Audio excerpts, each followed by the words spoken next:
వ్యవసాయం మోజు కాదు, వ్యవసాయం చావు కాదు, గొప్ప వృత్తి. ఏ వృత్తిలో అయినా కష్టపడితేనే ఫలితం వస్తుంది. ఉళ్ళమ్ముకునే వేశ్య కూడా కష్టపడే డబ్బు తీసుకుంటుంది. కష్టపడకుండా కూర్చొని కడుపు నిండా కూరుకు తిన్నా అది ఒంటికి పట్టదు. కాబట్టి వ్యవసాయం చేయాలంటే కష్టపడే తత్వం ఉండాలి. ఒళ్ళొంచి చెమట చిందిస్తే మట్టి పెళ్లలు కరిగిపోవాలి, నేల పులకరించాలి, విత్తనాలు మొలకెత్తాలి. అది చూసి నీ మనసు చెల్లించిపోతుంది చూడు. అప్పుడు అడుగు నువ్వు కష్టం విలువేమిటో, వ్యవసాయం గొప్పతనం ఏమిటో. ఎవరికైనా ఒక బియ్యపు కింద తయారవడానికి ఎన్ని రోజులు పడుతుందో తెలుసా? తెలీదు. 120 రోజులు.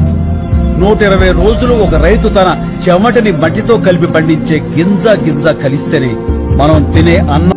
పొద్దున్నే లేచి బ్రెడ్ జాము తినే కోటీశ్వరుడి దగ్గర నుంచి గంజి దాగే పేదోడి వరకు బతకడానికి తిండి అవసరమైన ప్రతి ఒక్కడికి వ్యవసాయంతో సంబంధం ఉంది. కానీ మనందరం వ్యవసాయం చేసి ఆ రైతుతో మాత్రం సంబంధం లేకుండా బతుకుతున్నాం. బురదా నుండి బువ్వను తీస్తే కమ్మాగుందని తిన్నారు. బురదా బట్టల రైతును చూసి దూరం ఉండని అన్నారు. చెమటా చుక్కల సత్తువతోని పుడమి పురుడు పోసుకున్నది. కంటి పాపల కావలిలోనే పంట రాసి నెలకొన్నది. వందనాలు రైతన్నా, నీకు వందనాలన్నా, నీ రెక్కాడకుంటే బుక్కెడు బువ్వే లేదన్నా.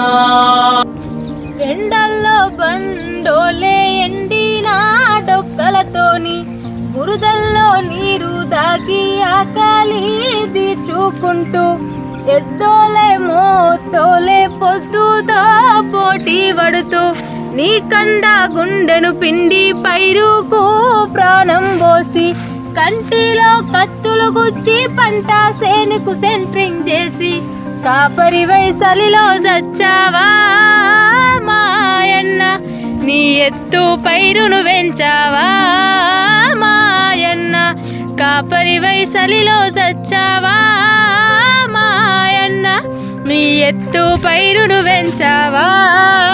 రైతన్న పచ్చాని ఆకుల నడుమ పంట కంకి వయ్యో, మా కడుపుల మెతుకు వయ్యా. ప్రపంచానికి అన్నం పెట్టే అన్నదాతవురన్నో మా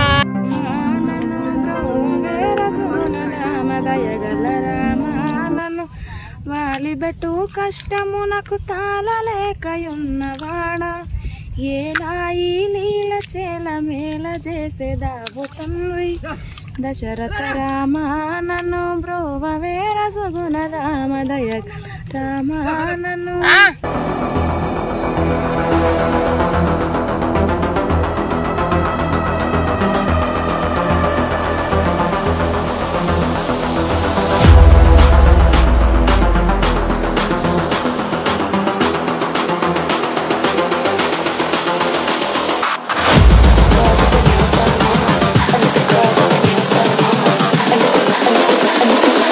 I think the girls with their nails done now.